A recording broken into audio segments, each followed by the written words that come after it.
மாணவர்கள் அனைவருக்கும் வணக்கம். தீபாவளியை முன்னிட்டு நம்ம வெப்சைட் லான்ச்சிங்கையும் சேர்த்து நம்ம ஒரு 10% டிஸ்கவுண்ட் ஆஃபர் நம்ம அனௌன்ஸ் பண்ணியிருந்தோம். நிறைய மாணவர்கள் ஆர்டர் போட்டிருந்தீங்க. மகிழ்ச்சி, எங்களுக்கு மிகவும் மகிழ்ச்சி. அதை மிஸ் பண்ணவங்களே இப்போ அந்த ஆஃபர் கொஞ்சம் நாளைக்கு கண்டினியூ பண்ணணும் அப்படின்னு சொன்னாங்க. பட் அந்த ஆஃபர் 10%ங்கிறது ரொம்ப பெரிய அளவிலான மார்ஜின். எங்களுடைய லாபத்தில் கிட்டத்தட்ட பாதின்னு வச்சுக்கோங்களேன். பாதி அளவை நம்ம விட்டு கொடுக்குற மாதிரியான ஒரு ஆஃபர். அதை வச்சுட்டு எங்களால் எக்ஸ்பென்சஸை மீட் பண்ண முடியாது. அதனால தான் புத்தகங்களுக்கு தமிழ் புத்தகங்கள் நீங்கள் பார்த்தீங்கன்னா அதிக அளவில் எங்கேயுமே கழிவில் இருக்காது. மேபி புக் ஃபேரில் டேரெக்டாக நீங்கள் கம்பெனியில் வாங்கும்போது உங்களுக்கு கொடுப்பாங்க வெளியே. மற்றபடி கடைக்காரங்க வந்து டிஸ்கவுண்ட் கொடுக்காததுக்கு காரணம் அதுக்கான மார்ஜின் தொகை அப்படிங்கிறது ரொம்ப ரொம்ப கம்மி. அது வந்து எக்ஸ்பென்ஸை எங்களுடைய கடை வாடகை சம்பளம் தவிர எங்களால் மீட் பண்ண முடியாது. அதனால தான் புத்தக கடைகளுமே மிகவும் குறைவாக இருக்கிறதுக்கான காரணம் அதுதான். ஸோ எங்களால் அந்த ஆஃபரை எக்ஸ்டெண்ட் பண்ண முடியாது. பட் கம்மிங் சண்டே வரைக்கும் வரக்கூடிய ஆர்டர்ஸ்க்கு எல்லாமே நம்ம வந்து குறைஞ்ச அளவில் ஏதாவது காம்ப்ளிமெண்ட் கிஃப்ட் மாதிரி கொடுக்கலாம் அப்படின்னு பிளான் பண்ணியிருக்கோம். சஷ்டி சமயம் அப்படிங்கிறனால கந்த சஷ்டி புத்தகமோ இல்லாட்டி ஒரு பேனாவோ கீ செயின் ஏதாவது ஒரு சின்ன குழந்தைங்களுக்கான புத்தகமோ கொடுப்போம். ஸோ நீங்கள் வெப்சைட்டில் ஆர்டர் ப்ளேஸ் பண்ணுங்கள். வெப்சைட் ஆர்டர்ஸ்க்கு மட்டும்தான் இந்த ஆஃபர் கிஃப்ட் நம்ம கொடுக்குறோம். ஸோ வெப்சைட்டில் நீங்கள் ஆர்டர் ப்ளேஸ் பண்ணுங்கள். வெரிஃபிகேஷன் கால் அப்போ வந்து உங்கள்கிட்ட என்ன தேவை அப்படிங்கிறத நம்ம கேட்டு தெரிஞ்சுட்டு அது தகுந்த மாதிரி நம்ம புத்தகங்களையோ கீ செயினோ பேனாவோ உங்களுக்கு அங்கே பார்சல்லே வச்சு அனுப்பிச்சிடுவோம். இதுதான் இதுக்கான அப்டேட், வேறு ஒன்றும் கிடையாது. அப்புறம் நிறைய மாணவர்கள் வந்து வெப்சைட்டில் ஷிப்பிங் சார்ஜஸ்லாம் நிறையா இருக்குன்னு கமெண்ட் செக்ஷனில் கொடுத்துருந்தீங்க. இது அதிகம் கிடையாது.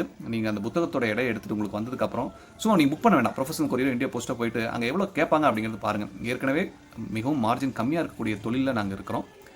அதில் இருக்கும் பொழுது வெப்சைட்டில் ஷிப்பிங் சார்ஜஸ் வந்து இப்படி தான் இருக்கும். ப்ரொஃபஷனல் கொரியர் போனீங்க அப்படின்னா ஒன்றுமே கிடையாது. நம்ம வந்து ஒரு மாணவர் எங்களுக்கு வெற்றி பொது தமிழ் வந்து ரிட்டர்ன் பண்ணியிருந்தார், மாற்றி ஆர்டர் போட்டோன்னு சொல்லிட்டு. அதுக்காக அவர் எங்களுக்கு மாற்றி ஆர்டர் போடும்பொழுது அதுக்காக அவர் செலவு பண்ண தொகை வந்து 145 ரூபா கொரியருக்கு மட்டும். சரிங்களா? அப்போ தான் உங்களுக்கு புரியுது இவ்வளோ கொரியர் சார்ஜஸ் வாங்குறாங்க. ஏன்னா ஷிப்பிங் ஃப்ரீ நிறைய பொருட்கள் நீங்கள் ஆன்லைனில் இன்றைக்கி வாங்கலாம். பட் அது எல்லாமே எம்ஆர்பி அவங்க ஃபிக்ஸ் பண்ணுறதா இருக்கும். லாபம் வந்து 1 மடங்கு 2 மடங்கு 3 மடங்குலாம் வச்சிருப்பாங்க. சரிங்களா? அது அவங்களுடைய பிஸ்னஸ். இன்றைக்கி எல்லாம் மோஸ்ட்லி அப்படி தான் இருக்கும். ஒரு ஐஃபோன் வாங்குறீங்க, சாம்சங் ஃபோன் வாங்குறீங்க, 30,000-40,000 ஃபோன் வாங்குறீங்க, அது ஃப்ரீ ஷிப்பிங். அதிகபட்சம் 1 கிலோ வருமா உங்கள் ஃபோன் அந்த பாக்ஸ். சரிங்களா? அதுக்கு 40 ரூபாய் 50 ரூபாய் 60 ரூபாய் கொரியர் சார்ஜ் வரப்போகுது. நீங்கள் வாங்க போகிறது 10,000-20,000 மதிப்புள்ள பொருள். அதுக்குள்ள லாபத்தை கணக்கிடும் பொழுது அவங்களுக்கான ஷிப்பிங் சார்ஜஸ்ங்கிறது ரொம்பவுமே குறைவாக இருக்கும். அதனால் ஃப்ரீ ஷிப்பிங் பண்ணுவாங்க. இங்கே நம்ம புத்தகம் ஒரு 500 புத்தகமே பார்த்தீங்கன்னா 2 கிலோ 2.5 கிலோ வரும். வெற்றி பொது தமிழில் பார்த்தீங்கன்னா உங்களுக்கு வந்து 3 கிலோ கிட்ட வரும். அதனால தான் வந்து 145 150 ரூபா ஆகுது. அதுக்கப்புறம் எங்களுக்கு பேக்கிங்னு ஒரு செலவு இருக்கும். சரிங்களா? வெற்றியில் நீங்கள் டேரெக்டாக ஆர்டர் போடும்போது பார்த்தீங்கன்னா ஒரு செட்டுக்கு வந்து 300 ரூபா கொரியர் சார்ஜ் பண்ணுறாங்க.